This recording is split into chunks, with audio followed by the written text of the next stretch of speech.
Welcome to the BBC. Bring me your balls. I feel like it was like a bad one night stand. No, we're like, I'm gonna take on the world. Lovely Las Vegas, where you can bring a hooker to your room, but you can't bleach an asshole. Sometimes I bring cats.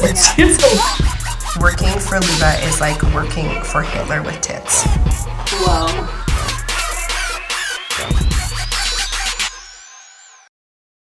Hello, everyone, and welcome to the BBC. That is the big black, between both cheeks. Thank you so much for joining us today. My name is Luba. I'm your host, just Luba, like Cher or Madonna. And I have my co-host Becca with me today. Hi. And a very special guest, Fardad from Parissa Wax. Yay! Woo! And those of you that are listening in your cars, we actually had product that Becca was showing from the Parissa lineup. Beautiful, stunning packaging. Thank you for the promo. So I'm so excited, Fardad, that you're on this podcast with us because we have a long history. We do, Luba, we do. And I like I told you the last time that I saw you, you've always been obviously a friend, a bit of a mentor, and I've always felt that there's just been so much great things that you've done in your entire history, and I was always so impressed with everything that you did with your company and all of the different projects that you've taken over the years. So I'm very glad to be a part of this podcast, and I'm very happy to see all the success that you've had. Oh, thank you so much. So for those people that don't have our history, please tell us a little bit about yourself and your company, Parissa. Okay, so Parissa is a Vancouver-based natural product or natural wax, hair removal wax company.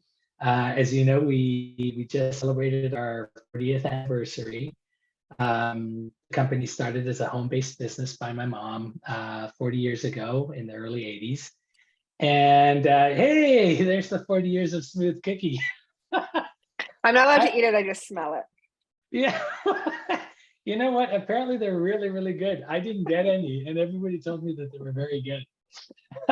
So yeah, we've been in business for 40 years. Our key point of difference has always been really the 3 E's, I guess we talk about, which is the education about waxing, women empowerment, and ethics or environment, really. So we've always been a natural product. We've always been really committed to the local community. We've always been committed to environmental issues. We've always been committed to animal rights.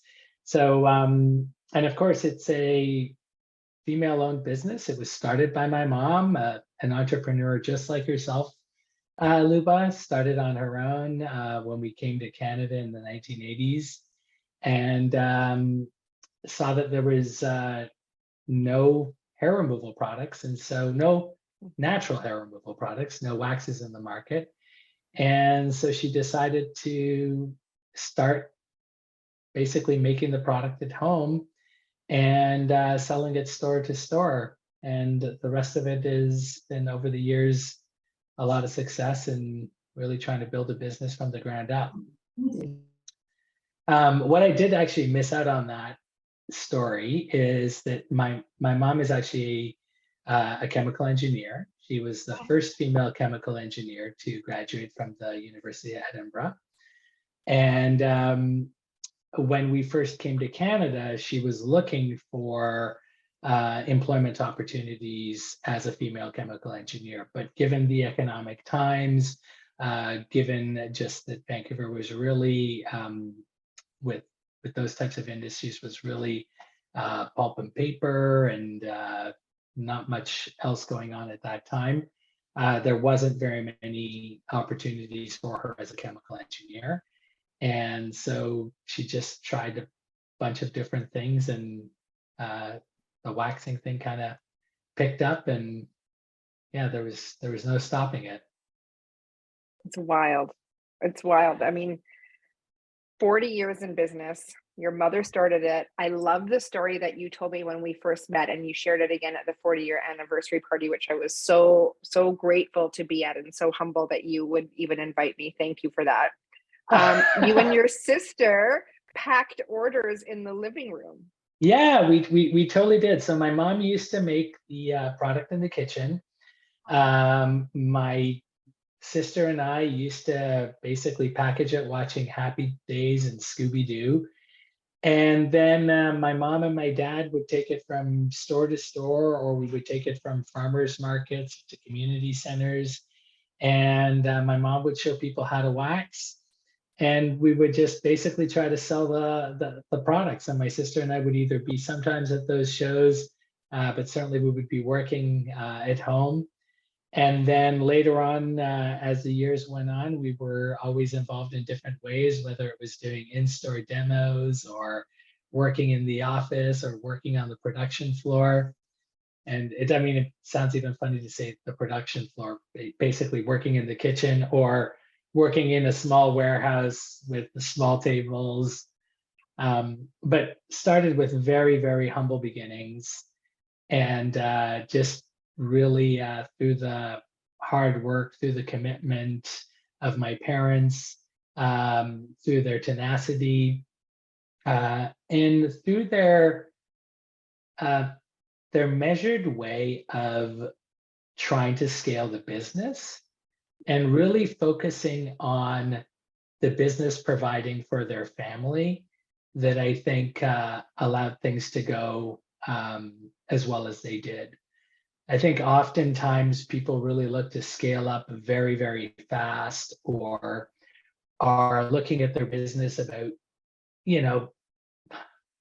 becoming really big, right? And I think my parents were very focused on, this business is providing for our family, providing for our employees, or our team members, as we call them. And, she just did things one step at a time. And I think, like what is it, the hare and the turtle, like the slow and steady wins the race. Like she just slow and steady, oftentimes I think there's probably, we could have been bigger or quicker, or bigger, quicker. But I don't think that maybe we would have had the longevity that we've had. Yeah. Mm-hmm. Yeah, I agree with that. And everything that you've always done has always been so forward. Like now building Bright, and looking at your presentation that you guys did at the anniversary, I kept turning back and looking at Jake, and I was like, oh my God, like we pack up orders in the house, and this was the warehouse, and we're moving into a, possibly a 1,500 square foot first warehouse, and the demoing and the customer service. One thing I want you to talk about is the customer service, and that you guys actually pick up the phone. You do. Totally. Yes. Wow. Yes. Well, actually, so really the one of the things that I touched on at the 40th was this part of businesses, or even personalities, where we're always thinking to ourselves, oh, these weaknesses that I have are weaknesses, or there are things that are holding me back. But oftentimes it's those things that actually end up being your strengths. So at the time when we started the company, it had to be natural food-based ingredients, because that's what we had accessible to us. We didn't have a huge marketing budget. So what did we have to do? We had to go store by store and educate people on a face-to-face level. When people would not have success with the product, well, it's us, it's our product. And so we would try to answer people's questions. We would try to educate people. If people wrote or if people called, we would be committed to teaching them how to use the product. So there was this intimacy that we had with the customer right from the beginning.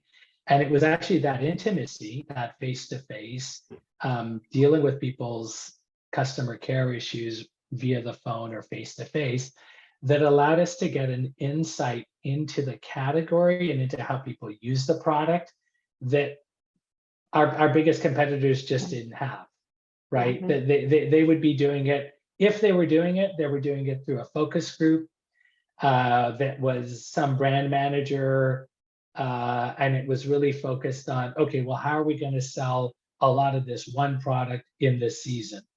Whereas Mhm. our goal was always like, how do we make this be a long-term business? How do we basically provide a product and a service that we can be proud of, because it is representing you, right? Just like Bright, you represent Mhm. Bright, Bright represents you. And so there's a different kind of pride that you take about that.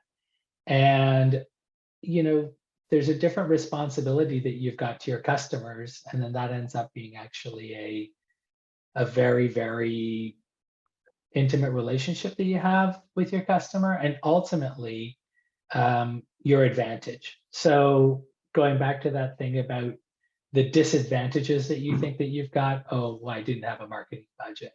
Oh, I've got to answer the phone. But very quickly you start to realize that, oh my God, it resonates so much with people when you're like, oh, I'm one of the company owners, Yeah. right? And Yeah. I don't know this about, Bright's products, but for example, with waxing products, there is a chance that you're going to have a very bad experience. So anytime somebody's got a bad experience, we make sure that we reach out. I make sure that I reach out. And people oftentimes are surprised to hear from either myself, my mom, or my sister when they've had a bad experience with the product, because typically company owners don't call to find out why you had a bad experience. And that just also even changes people's outlook and how they're talking to you or how they perceive the company or the product, because you care, right? Mhm. So just like you care with your brand as well, right? So it's not just coming out of this thing that, oh, I've got to make some money.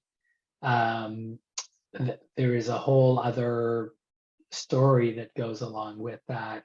And there's a whole different level of intimacy that you have with your customers, which I would imagine Mhm. with Bright, as with Parissa, works because of the nature of the product as well, right? It's an intimate Exactly. product.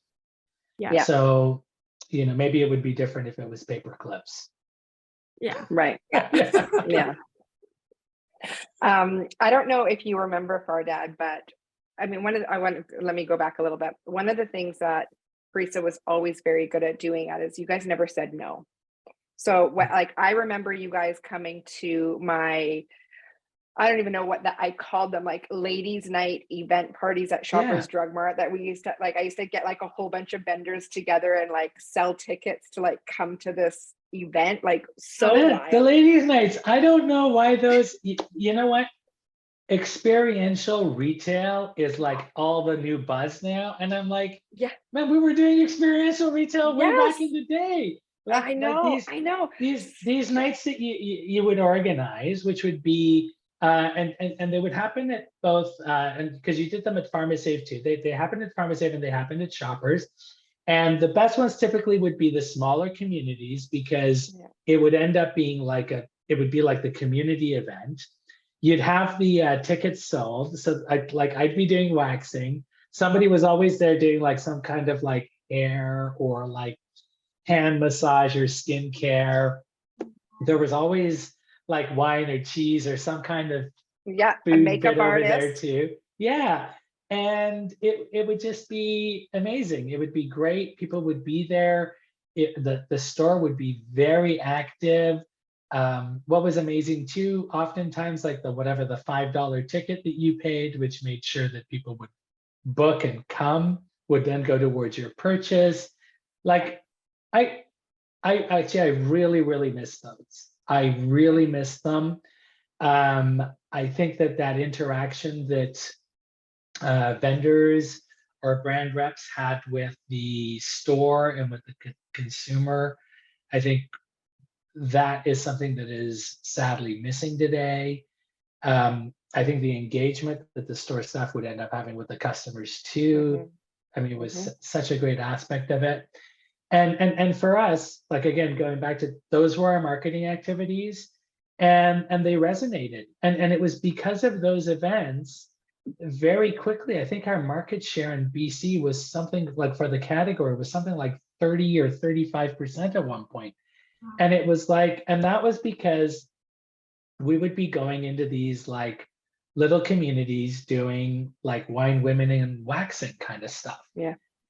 And I even remember we did one in Caramias, and we had these, I mean, McKesson still does them. You get the report, like what cities and what's selling. And like, I remember we did this event in Caramias one year, and then like the next year, like how much wax was being sold in Caramias was crazy. And it was like, because every woman in Caramias was waxing with Parissa Wax. Yeah. Right. So it was it was great. I think going back to what you said, like we definitely tried to say yes as much as possible to whatever types of events or support we could give stores, because stores were supporting our brand. There was also people like you who were supporting the brand. So, and at the 40th, I also talked about other females in the industry who were very supportive of my mom and of our company, which was part of our success also. And we always tried to supply. Like my mom's big thing always was, we need to supply. We need to supply in a way, and we need to interact with our business to business customers in a way like we're a Lancome, meaning that we need to do it at the most professional level. So whether it would be like, hey, we've got an opportunity with a new product because somebody delisted one. So Lancome delisted their hot wax, and it was like, can you guys do a hot wax? Yeah, and we're like, okay, let's make a hot wax. When we had an opportunity with Whole Foods, our aftercare oil had BHT in it, and which was like an antioxidant. And Whole Foods was like, we don't want BHT in it. And so we were like, okay, well, we need to formulate the product with a different antioxidant, which we were able to use vitamin E at the time. And so then it was like, hey, yeah, we're committed to natural. You're telling us how you want it. We'll try to make that happen. With our customer Ulta, we've also had this situation too, where they're like, oh, look, we're seeing an opportunity in this part of the category, and then we'll create a product that's trying to suit that. So, you know, whether it's the direct consumer who's got a need that they're talking about, or whether it's a retailer, or whether there's somebody at the store, we always definitely try to listen to what they're saying and to be able to deliver. So I'm glad these are things that have always been points that have stood out for you, because Bro, for sure. I was just telling Becca this morning, I said, I don't know if you remember, Fardad, but you gave me a group to travel with when I was first hired at Pharmasafe at Regional, and I did 4 regional meetings across the province. So this was hotel, food, wages, and they came along. I did the morning presentation on the business side, and then I always brought a vendor in on the second side to like train and talk, and it was like, it's always just been easy and yes, and very professional. And I've always said in my entire career, like when it first started to where I am now, like work with people that work with you. Like the relationship with the vendor is so important. It's so important. Yeah, totally. And you know what? I tell this to people all the time. Really, before customer service, before great products, before all of that stuff, business is about trust, right? Mhm. And that trust comes through that mutual support that you're talking about, the confidence that you've got in somebody, that you feel that I've got your back covered, you feel that Yeah. you cover my back. So I think those relationships are extremely important. And we oftentimes think about this even around the community that works at Parissa, right? We talked about this as one of our core values. Well, we've always been a family business, and everybody within the company is part of that family. And one of the best lessons that my dad taught me, I'll actually preface it a little bit because I think knowing my mental state when my dad mentioned this was really quite important. So, as you know, I mentioned that we'd been doing this stuff at the home ever since I was like 10 or 11 years old, making the product at home, packaging it, going to events, doing demos, waxing people, talking to people, doing customer service. So while I was going through university, it was at a time too when I was very interested in environmental issues. Certainly that impacted how we were doing things at Parissa as well.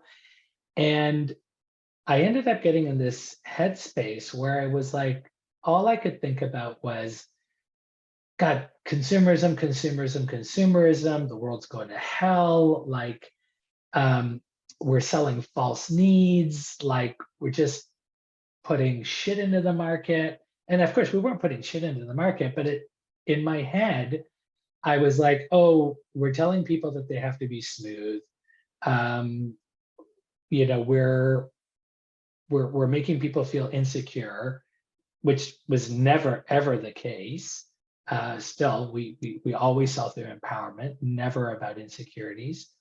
But I was like, we're just putting junk into the market, and everything, all the beauty industry, it's all junk. Yeah. And I was like, and environmentally, we're destroying the world. And my dad kept on like hearing all of this stuff, and then he was like, "What is this environment that you're talking about? Like, what? Why do you see everything as just all of this stuff is so negative?"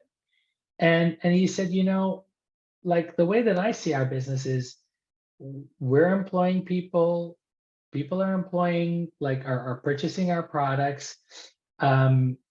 We're feeding families, and other people's families are feeding our family. Like, this is a very intimate relationship.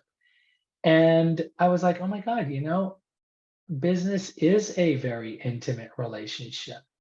And if you treat it with that respect, if you build on those relationships, if you are being honest, if you are being ethical, if you're trying to make these incremental improvements all the time, then it can be a force for good. And certainly that was a huge paradigm shift for me. I think that that had an impact on how Parissa does business. And of course it's part of our foundational values too. So yeah, I just think that there is this intimacy around people supporting people in business. And whether it's employees, whether it's your customers, whether like you said, you meet people and you support them, that's a very, very special bond, and it's a very great relationship that should be fostered. Mhm. Yeah. I love what that. you just said about that paradigm shift that your dad was able to give to you. Because right now on social media, there's a big trend about de-influencing, and it kind of stems from that mindset that you had that this over consumerism and this over consumption, especially in the beauty industry, like you need the latest new 7 blushes and you need 5 different eyeliners and all of these things.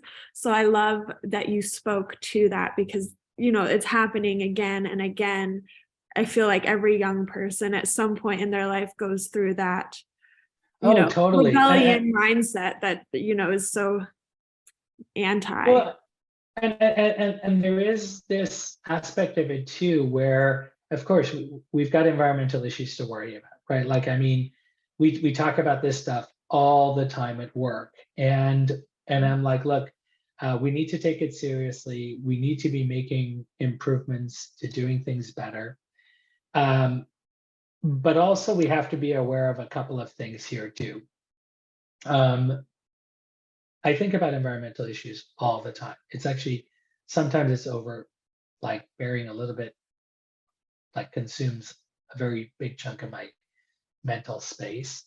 But really, it's about how we make that transition.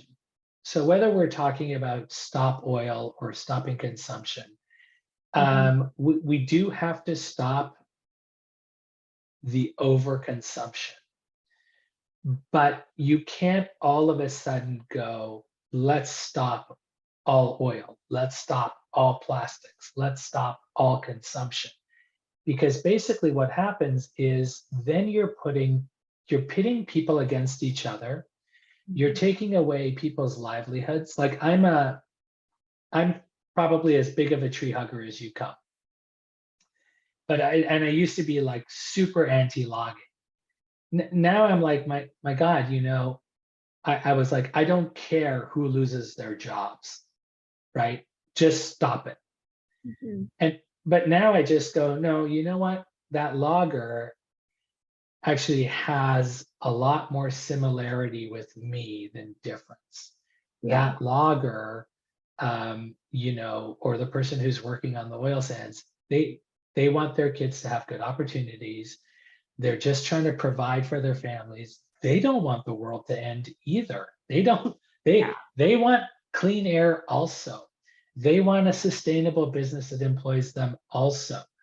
And so the trick becomes, how do we transition and how do we make sure that people are engaged, that people understand that we're in this thing together? And to realize too that like part of the way that we've got the system that we've got is around extraction, consumption, and waste. And unfortunately,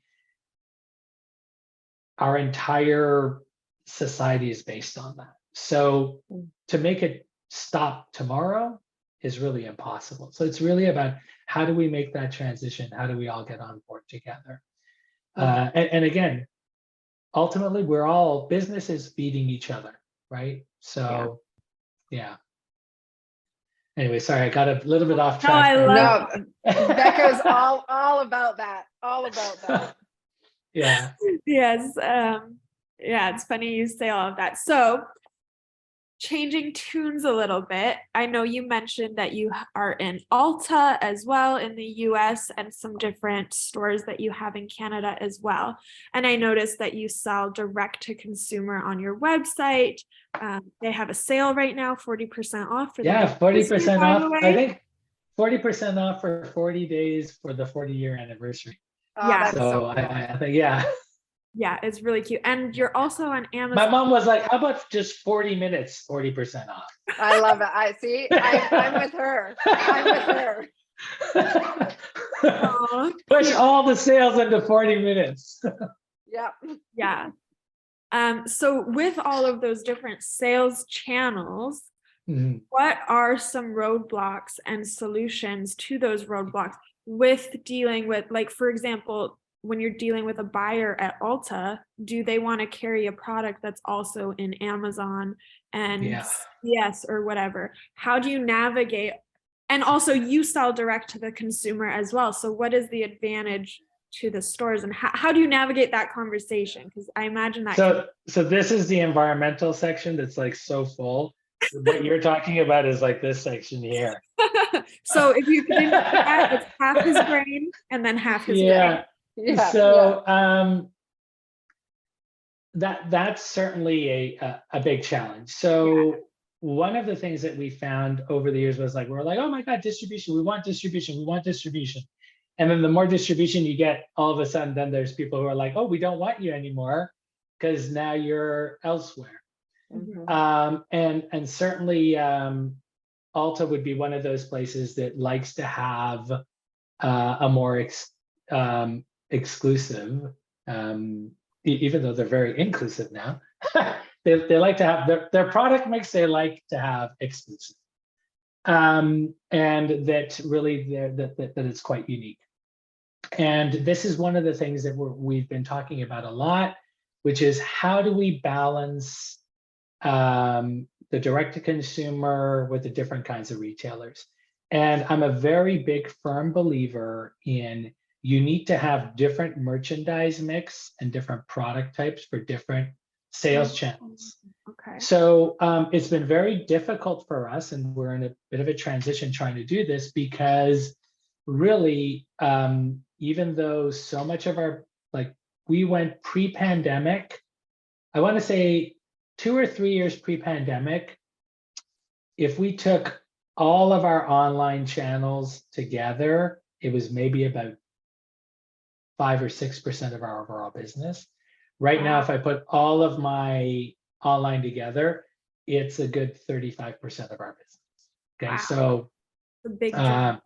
yeah, and even at Ulta, their online is about 20% of our overall sales. So just that, and I want to say, like with some of our other conventional retailers who are not really in that online space, about 10% of their sales are sold online.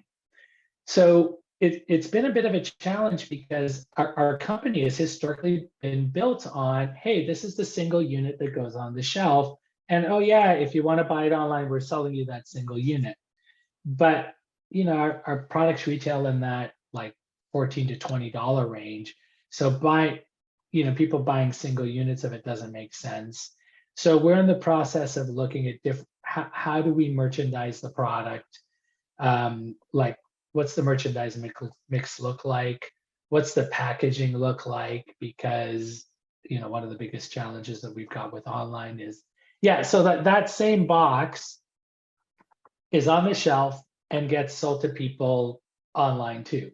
But what happens is that depending on how diligent the online seller is, that box could get crushed. It may be open. Then there's concerns about, oh my God, my box is open. Has somebody touched it? Whatever those issues are. Or, oh, that item is $15. Well, you're going to pay $6 shipping for it. Right. So the way that I see it going forward is that, for example, the kind of packs that I would sell at Ulta would not necessarily be the same pack that I would sell at Amazon, would not be the same pack that I sell at Parissa.com. So that is our goal, and we're in the process of now testing different styles or different bundles, different sets, different sizes, to see what's the best way of doing that. And certainly even the in-store experience has changed. So if I look at somebody like Ulta, or if I even look at somebody like, like our local drugstores, let's say, where typically it would have been higher frequency traffic, even you start to see in a lot of those drugstores, you're starting to see higher priced retail items that would have less of a turn, because people will end up buying their staples as a subscribe and save through Amazon, right? So I think everybody's trying to see, do I do multiples? Do I do, there's more of a convenience size maybe that goes into your convenience location. Your Amazon maybe has a larger size, similar to what people do with, like, you don't find the same product at Costco as you do at Shoppers Drug Mart, right? You find the same brands, it's not the same product. Like it's not the same size, it's not merchandised in the same way. So exactly the same thing. That's what I really see. And I also see each sales channel being slightly different. So I would suspect over time, you may find, let's say the biggest Bright fans may want to buy strictly from Bright. So to give you an example, a concrete example of this, we've certainly had people call from, I'll give you actually a very specific one. I get a call, and it's a woman who's calling long distance from Ireland. Okay, like our head office is in North Vancouver. She's calling from Ireland, and she wants to place an order. I don't know why she didn't do it online. I think it'll become obvious, but she called us because she wanted to order a number of products and she wanted it delivered to Ireland. And I was like, well, and she noticed that on our online, we didn't ship to the UK. And I was like, well, look, why don't you just buy it from Amazon UK? Like, we sell to Amazon UK. She was like, no, I don't want to give my money to Amazon. I want to buy from you. And she was going through this crazy thing where she lived in a small city in Ireland. There was a handful of brands she loved because of their ethics, because of their quality or whatever. She would then contact those companies directly because she wasn't always sure on whether or not their online store was actually their own online store. Wow. And then she would have the goods shipped to, I can't remember if it was like London or Belfast, whatever the main city was that she would go to that everybody shipped to. I think it was London. Like, because I was like, oh my God. Like afterwards, I told the team, I said, you see, you guys, people always ask me, aren't you worried about laser? Aren't you worried about private label? Aren't you worried about whatever? And I go, well, no. One, because the more grooming is popular, the better it is for all grooming products. And two, I go, the more we are like authentic about who we are and what we are, there's going to be people who want our product. And this was a great thing. I was like, I could not believe the amount of inconvenience this woman was going through. Yeah. Because basically she didn't want her money to go to Amazon and she wanted it to go to Parissa directly. And the reason that she was supporting Parissa was because of our story, how we were trying to do things. Because really, and again, I don't know about Bright. I'm sure Bright is an extremely high quality product, but almost with so many different things, like with the quality, it's like maybe a Louis Vuitton bag. I shouldn't actually talk about a Louis Vuitton bag. Some things with craftsmanship or with the production, particularly if it's getting into craftsmanship, there can be a really big difference, right? Or because it's handmade, it's got a thing. But when you're talking about sometimes formulas, or I'm going to use the word goop, it's a number of raw materials that you're putting in together. So, well, certainly the quality of those ingredients matter, but even the quality of those ingredients won't be as important as somebody going, I care about how they source them, where their money goes, what their ethics are like. Like, people care about those things. Brand, yeah. Yeah, and that's why actually when you're talking about brand, that's why actually the brand ethics or the brand authenticity is important. And that's why that's something that we take very, very seriously. And we try to be fairly transparent on. So let's say natural or ethics, right?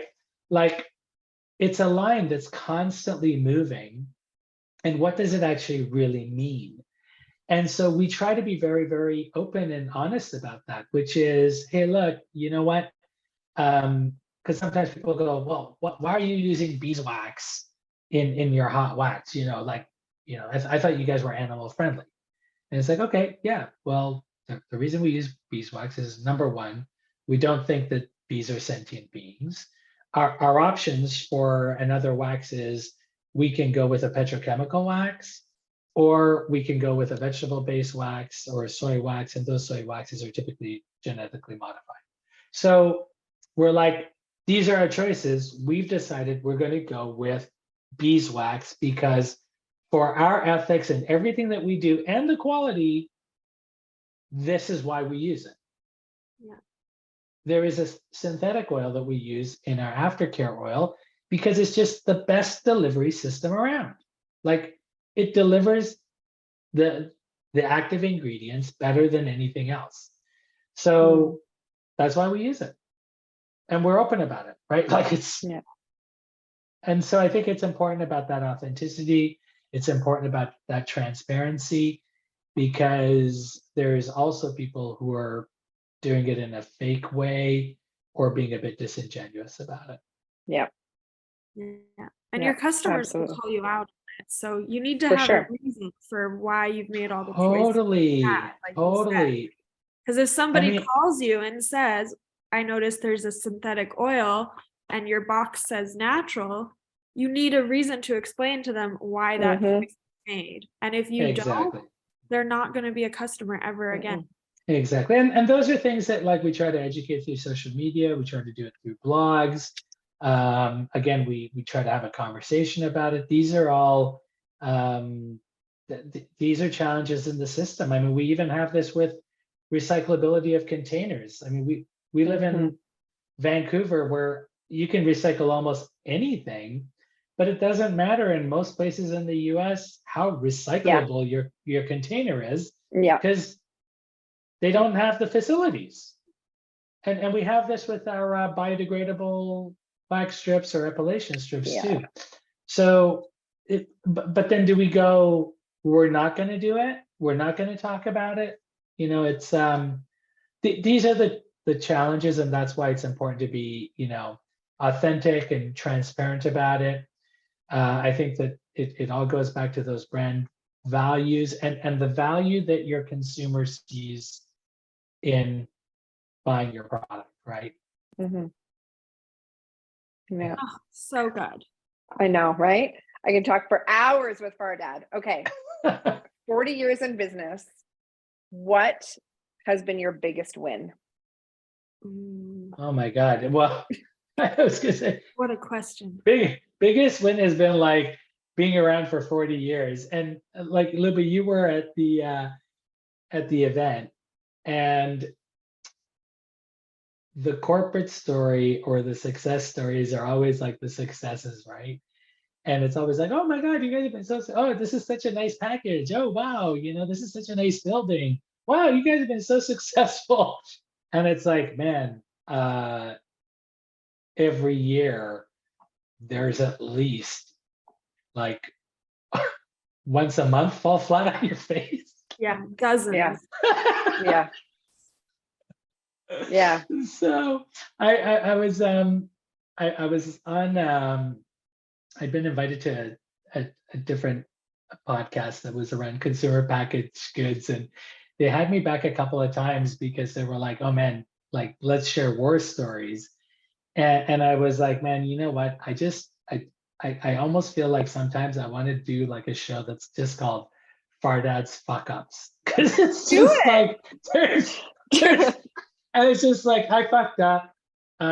So here's my story, so you don't have that same fuck up. But so again, you know, what's been the biggest win? The biggest one has been being around for 40 years. The biggest lesson, I mean, there's so many lessons from my parents and from my mom in particular, but you know what? Be able to like get back up and like knock on doors again. Like my mom would always say, because you know, you're pitching product all the time and everybody's turning you down all the time. You're getting told no, no, no. Waxy, who does that? Ow. Like, no, this is too sophisticated. Oh, your price point's too high. Who cares about natural? Like, you know, it's just doors just going slam, slam, right? Like constantly. Anal bleach. Who wants that? Yeah, exactly. Right. And my mom's thing would just be like, you got to always conduct yourself in a way that door is always open. You got to always be able to like go back. You got to always just be able to like wake up in the morning and go, hey, you know what? Yesterday was yesterday. Today's today. Like I tell my kids all the time, I'm like, you wake up, and I mean, you've been devastated, and you just got to like wake up, put on your big boy pants, like put one foot in front of the other, and just go. Right. So the biggest win that we've been around, the biggest lesson is just get back up, like get back up, put on your big boy pants, put one foot in front of the other. That's So great. yeah. That's so good. And I know I'm hogging all of the questions, but I've got another question for you.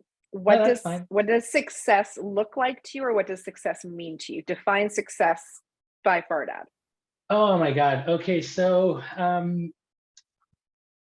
this has got nothing to do with Parissa. I'm not speaking on my mom's behalf or my sister's or my parents' behalf, and certainly each one of them I think are models of, or I aspire to be like them in so many different ways. But for me, honestly, success is that I don't want anybody else's life. Oh, that's so good. Like, and you know what? It's like, it's not the car, it's not the house, it's not the job. It's just, you know what? I don't want anybody else's life. I love my life. And I really hope that my kids will have that too. Like I keep on telling it. It won't be any of the material stuff. It'll be that no matter who you look at, you just go, you know what? I like my life. I don't want somebody else's life. That's And I recently had a very close friend of mine pass away, and then it was a realization, or it was a reinforcement of this too. I'd known this guy since I was 11 years old, so grade 6 basketball. I played against his elementary school, and I was the same size in elementary school as I am today. So like I was like a monster in grade 7, and he was like, I want to say he was like 5'11". So he was like a grown man in grade 7, and he was like the guy that all the girls loved. And then in high school, he was like the most popular guy, and he was like the best basketball player. And I played basketball with him. He was like on the football team, and I was really good at football, but he was like also one of the top football guys. And but I always felt like at school, I was like, well, you know what, like I'm smarter than him in school. And then he goes to Cap College at the time, wasn't called Cap University, and I was like, well, I'm going to university. And then 2 years later, he's like at the university that I'm at, and then he's like studying law, and I'm like, wow, man, where did that come from? And then later on, I reconnect with him, and he's like the head of legal counsel at TELUS. And I'm like, my God, this dude is just like, I'm like, he's incredible.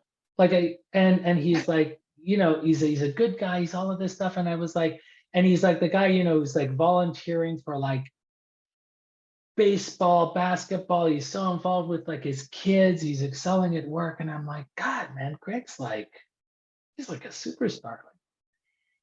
And then just like before COVID, he got ALS, and in 2 years he died. And he's got like a 10-year-old and like an 8-year-old. And I was like, man, you know what? Like, this is the thing, right? Like, if there was one guy that I would think to myself, oh, I would trade my life with that guy. And it's like, no, wouldn't trade my life with that guy. That's for sure. So I think that for me, that's the definition of success, is that you can look at anybody else and you've come to the realization that you want your life more than anybody else's life. So that's the definition of success for me. Thank you for Yeah. sharing that and for being so vulnerable. And I didn't think that was a story that you shared with me at lunch. And when I Yeah. left that lunch, I thought about that for months. Like that story just like continued to Yeah. play through my head. So thank you for sharing that publicly on here. Like that's so beautiful. It's Yeah. so beautiful. I mean, it was yeah. I thank you. I mean, you know what? It's a good reminder. I mean, I think we all forget again how fortunate each one of us is. I think each of us is so hard on ourselves about our shortcomings, and those shortcomings so often can be your success. I mean, if I wasn't a bald guy, maybe I wouldn't be so charming, right? Yeah. Yeah, there you go.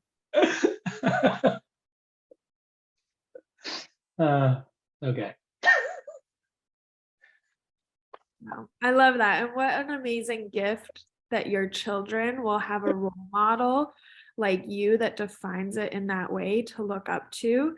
I feel like it's always so often like keeping up with the Joneses, like what you said, like the house, the car, the money. But for your children to grow up and have somebody in their life that can remind them about the big things when they're so little, that's going to be huge. Yeah. Two things that I think money is good for is one, I think it can sometimes buy you time, meaning it can if there is and money, I don't mean that by let's say financial smarts can buy you time, meaning that you've got time available to put towards things that you think is important. The other thing that I think it's very good for, and it's always the best spend, it's not for stuff, it's for putting aside stress. So like, it's like, I will, I will gladly pay to have less of a headache about something. Or that it's like, people oftentimes will complain about like insurance, let's say. And I'm like, man, you know what? I'll buy the gold plated one because I'm like, you know what? It's worth just that Peace of mind. peace of mind. Well, you've already got half of it worried about the environment and half of it worried about D2C. Merchandise, yeah. So you need the rest. I need the rest, yeah, just to be in peace. Exactly. So those are the two things. The stuff, it's all, and you know what? My parents, again, we were fortunate. My parents were fortunate to lose everything, right? Like our family had an incredible life in Iran. And I didn't show a picture of the home that we had or the everything that they had in Iran. They had everything. We were very well off, and they lost it all. And there was probably a time that they thought that that was the worst thing that could have ever happened to them. And you know what? It was the best thing that ever happened to them. It's what got us to Canada. It's what started Parissa, right? I mean, and nobody would have thought that at that time. Mm-hmm. Yeah.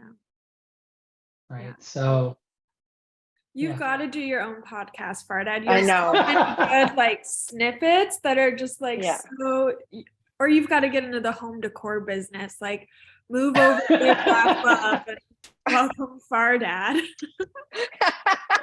Oh God. Well, it's true. You're just that line. Your parents were fortunate enough to lose everything they had. That's not something that you really ever hear those two words together, but to have that perspective, that you gotta put that on a sign. Yeah, I mean, again, I tried to touch on that during the 40-year thing, right? Like there was a lot of things that went wrong that at the time felt like it was going to be the end of the world. And I mean, Luba, we talked about this too, right? Like there've been times that uh, as an entrepreneur, as you know, whether it's been health, whether it's been like what's happening with the business, whether it's been finances, relationships, sometimes, you know, it just that you think it's the worst thing ever, Yeah. and it's not. You're alive. You're Yeah. you're like you're So tomorrow's a true. new day, and you know what? There's a long arc too, right? Like there's a going back to like that thing around what's been the biggest win, that long distance, right? And we talked about it a little bit earlier about the not needing to scale very quickly. Yeah. It's like Yeah. I try to tell this to my kids too. There is no time, but there's a lot of time. Like Right. you actually like tomorrow's a new day, and you want things right now, and it's like, you know what, Yeah. it'll happen. Just keep taking a step, right? Keep on taking those steps forward, keep on taking those steps forward, and it'll happen, right? Like just keep on chipping away, Yeah. and you don't need to want it for tomorrow. So yeah. Yeah. I love that. It's a very important message, especially nowadays where everything is so instant. Yeah. When am I going to get promoted? You just started. Yeah. Oh God. So you guys have mentioned your history quite a few times and all these stories that you have from knowing each other for so long. So I have a question. I have heard rumors possibly that Fardad, maybe you asked Luba out in the past. And I need to know, and I need to know on record. Okay, so if the present Fardad, with everything that he knows, was alive back then, I would have asked Luba out, but I didn't. Oh.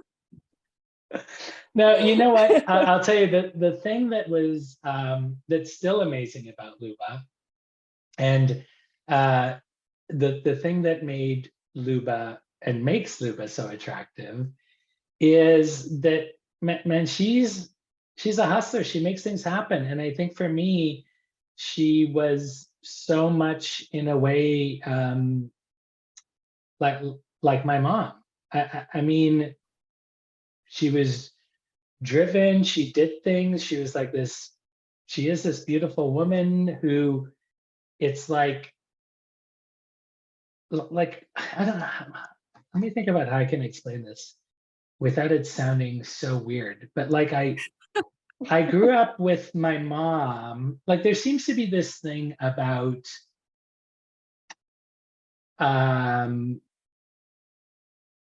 like being like, oh God, how can I say this? Like around being like, oh, my mom was like a woman in the traditional sense of a woman who took care of her looks and liked these things about being what would, in the traditional way of talking about women, let's say. But it was like there is no equal to me. Like there was never even though my mom as a woman was certainly discriminated against so many times, especially as a female engineer, especially working in oil and gas, especially even I remember going to meetings with my mom and people would talk to me. People would talk to me, right? But you know what? It was never it just was never a thing where it was like, oh, I'm being discriminated against, or like, oh, it's a downer being a woman, or that, oh, I'm not getting the respect as a woman. It was just like, I am. like I'm a woman, I'm doing this. And like, it was like all of our power came from all of that. And I think like when I met Luba, she was always like that too. She was doing stuff, she was going forward, she was like attractive, took care of herself, all of that stuff like worked well together. So I didn't ask her out.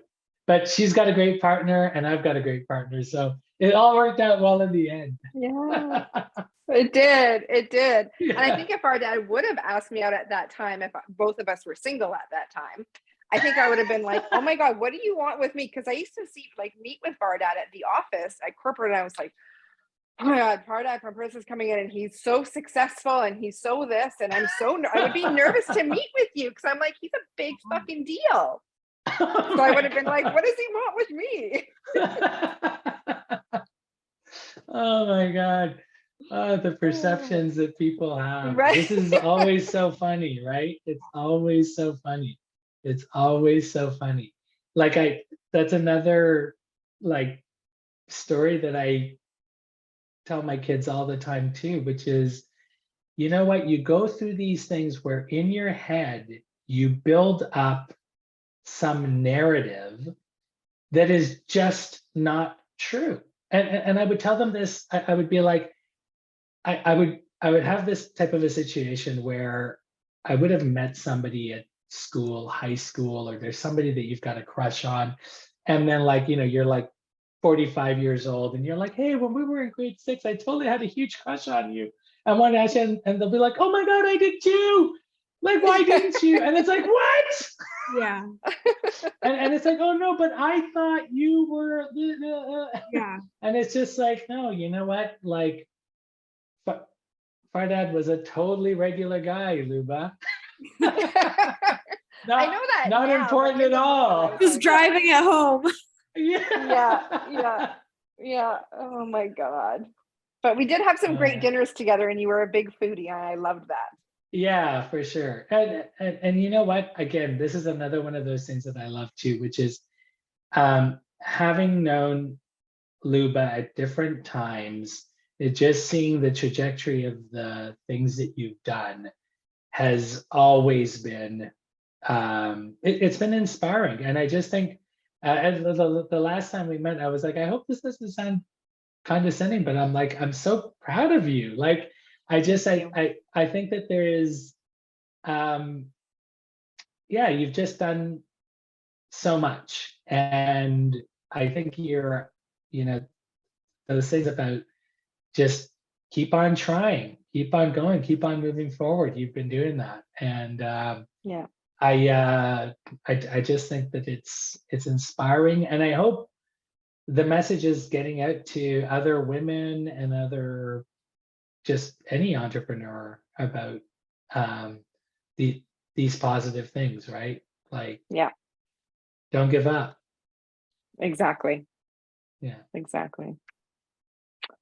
Well, thank you so much, Fardad. We could talk for hours. This is amazing. This was this great. was really You guys made me feel really good about myself. Good.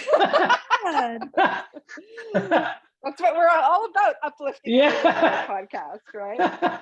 But it really has been beautiful, and thank you. And I hope you'll join us again on another. I'm sure there's another topic we can discuss. And I'm excited on what the future holds with Parissa and Bright. We talked about we're going to kind of collab on some stuff and get our social teams meeting together. And for sure. And now that everyone's in the same neighborhood out here, I think it'll be really cool to North connect. Van. Okay, if you're listening, you have to go watch the video. My North Van gang signs. Yeah. Becca, where can they find us, listen to us, and do all the things? Before we do that, wait, I want to talk to Fardad about where they can find his product.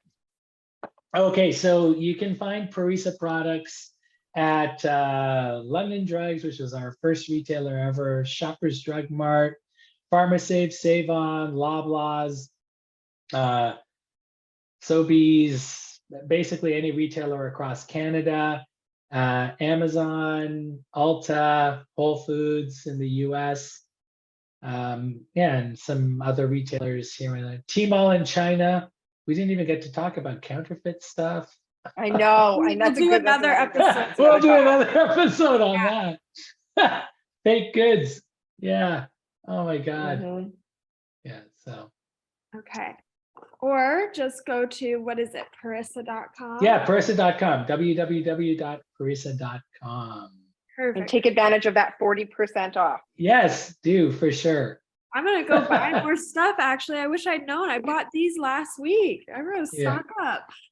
Come on, Becca. You just need to come down to the office. I'll give you the free That's stuff. right. Oh no, I want to support you guys. I saw it in the store and I was like, I'll get one of everything.